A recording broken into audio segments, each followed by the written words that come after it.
Touba in Senegal has grown into a city in just over 100 years. Its grand mosque, with 80-meter-tall minarets, marks the fact that this place is the center of religious importance, and the crowds are swelling for a huge annual celebration. Touba was founded by a holy man whose remains now rest within the mosque. The annual Magog pilgrimage attracts 3 million devotees. Saer Gaye is one of those pilgrims. His home is 200 kilometers from Touba, in Senegal's capital, Dakar. He's a member of the Islamic Mouride Brotherhood. This is his 20th Magog pilgrimage. Murals near his home tell the story of the subject of the pilgrimage. Sheikh Amadou Bamba was a nationalist cleric who preached peaceful protest. When Bamba challenged the French colonial rulers, they threw him out of the country. Now, followers of the Mouride faith he founded converge annually to remember his exile to Gabon 107 years ago. It takes Saer 4 hours to travel from Dakar to Touba. He'll be gone for 6 days and hopes to visit Sheikh Bamba's tomb before millions of his brotherhood arrive. C'est un pèlerinage pour nous. For us, it is a pilgrimage. Maybe people will say that we exaggerate, but for us, it is equal to a pilgrimage to Mecca. Because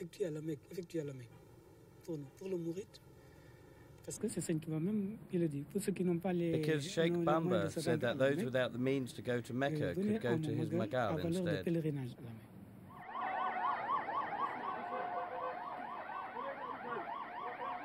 Another Mouride pilgrim who has made his way to Touba is Senegal's President Abdoulaye Wade.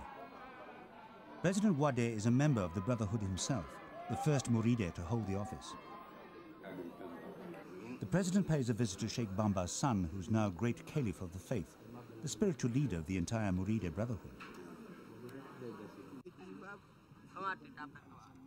The mosque itself is a masterpiece. Its 5 minarets can be seen for miles around. For Mourides, it's a symbol of the power and success of their community within Senegal. Construction began in 1926, but took more than 30 years. Much of the building work was done by thousands of volunteers who came from all over West Africa to help see it completed. Many regard it as the finest place of Islamic worship in the whole of sub-Saharan Africa.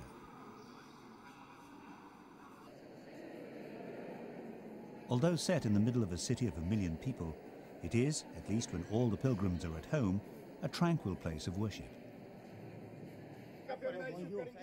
So Saer arrives here a day before the Magog. Tomorrow he'd have to compete with millions of others. He regards this trip as just as valuable as a visit to Mecca, and just like in Mecca, he'll observe 3 key religious rites.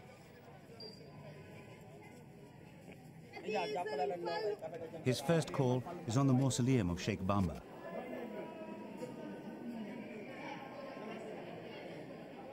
Already there are queues being formed to visit the inner sanctum. But Saer is happy to wait to say a few prayers in this shrine that he visits every year. The resting place of the founder of his brotherhood, the most powerful place he can worship. Before his exile, Sheikh Bamba founded Touba as the capital of the independent state he desired.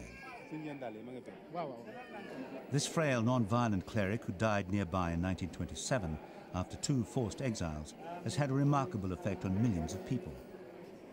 His enigmatic personality was seen as a threat by the French, but it's now a cohesive influence in this region.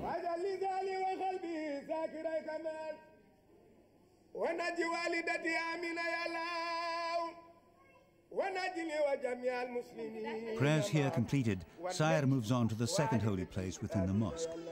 Sheikh Bamba instructed his followers to pursue knowledge as well as commercial success and spirituality. The library here is one of renown, and on their pilgrimage, Mourides are required to visit the library to also pray at the mausoleum of its founder, one of Sheikh Bamba's sons.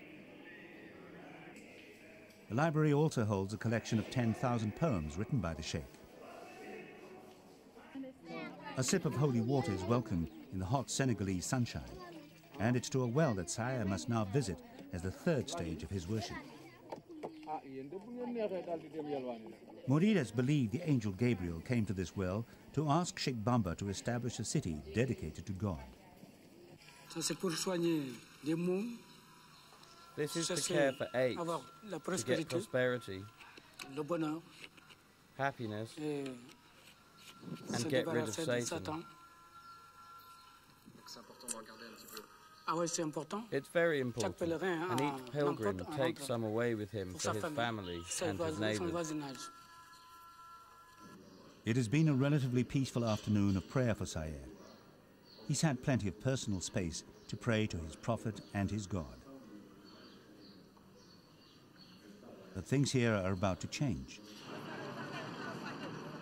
Millions of pilgrims are streaming into the city. And all of them will want to observe all three rites within the one mosque. On the main day of the pilgrimage, special trains are chartered. Tens of thousands of people come from Dakar and as far away as Mali. After a recent train accident caused 13 deaths, pilgrims are no longer allowed to ride on the roof or between the carriages. They converge in the center of Touba and its lively marketplace.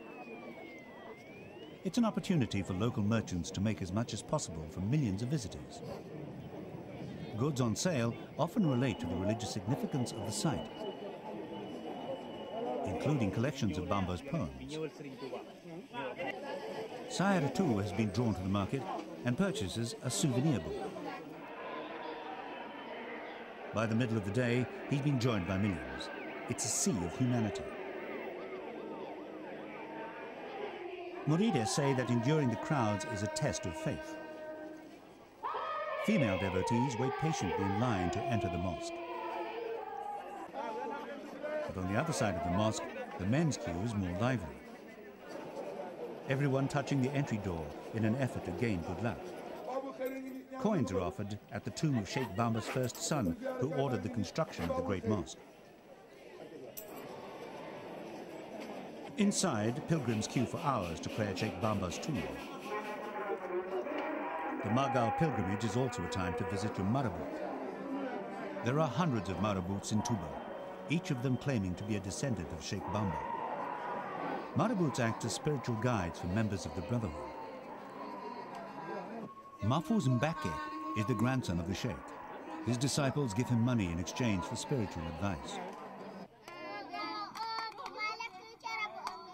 But the Magal is not just a time for paying homage, it's also a time to feast, and a goat has been slaughtered for the festivities.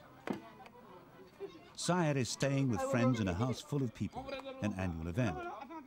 He's been joined by other pilgrims, sharing fellowship on this happy and holy day. It's a generous and welcome meal at the end of this day of the Magog.